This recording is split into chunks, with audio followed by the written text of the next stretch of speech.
સુરતમાં ગણેશ વિસર્જનને લઈ ખાસ તૈયારીઓ, કડક પોલીસ બંદોબસ્ત સાથે 600 સ્વયંસેવકો રહેશે હાજર। શહેરમાં આજરોજ ગણેશ વિસર્જનની પ્રક્રિયાની તમામ તૈયારીઓ તંત્ર તરફથી પૂર્ણ કરી દેવામાં આવી છે।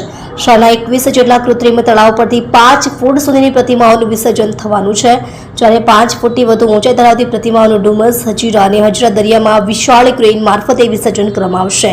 સુરત શહેર ગણેશ ઉત્સવ સમિતિ, પાલિકા અને શહેર પોલીસ દ્વારા સંકલન કરી આજ રોજની તમામ તૈયારીઓનું હાલ નિરીક્ષણ પણ કરી લેવામાં આવ્યું છે।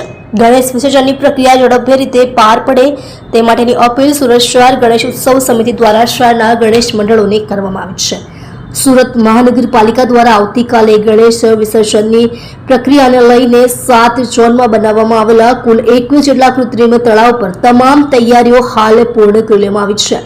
વિસર્જન માટે આવતા ભક્તો શ્રીજીની પૂજા અર્ચના કરી શકે તે માટે ટેબલોની પણ વ્યવસ્થા કરવામાં આવી છે, જ્યારે પૂજાપા માટે અલગથી ગાર્બેજ પેટી મૂકવામાં આવી છે। એટલું જ નહીં પરંતુ વેસ્ટમાંથી બેસ્ટ બનાવવા માટે પૂજાપાના સામાનની પણ છટણી એનજીઓની મહિલાઓ દ્વારા કરવામાં આવશે। જે સામાનમાંથી વેસ્ટમાંથી બેસ્ટ નવરાત્રી માટેની સુશોભિત વસ્તુઓ બનાવવામાં આવશે। આ ઉપરાંત ઓવારા ઉપર CCTV camera, halogen light, road, રસ્તા સહિત તમામ પ્રકારની વ્યવસ્થાઓ ઊભી કરવામાં આવી છે।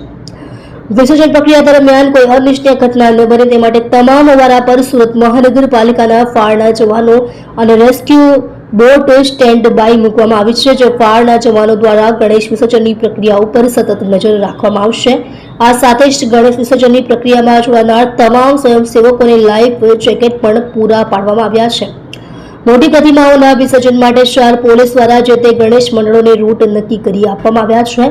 આ વખતે પણ જીપીએસ સિસ્ટમ મુજબ જ રૂટ પ્રમાણે ગણેશ મંડળોએ મોટી પ્રતિમાઓનું વિસર્જન જે તે નક્કી કરેલા ઓવારા ઉપર કરવાનું રહેશે।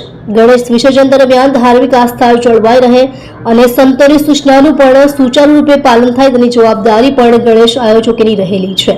જો આવતીકાલે ગણેશ વિસર્જનની પ્રક્રિયા ઝડપી રીતે પૂર્ણ થાય તે દિશામાં તંત્રને સહકાર આપવામાં આવે તેવી અપીલ સુરત શહેર ગણેશ ઉત્સવ સમિતિ દ્વારા સૌ ગણેશ આયોજકોને કરવામાં આવે છે।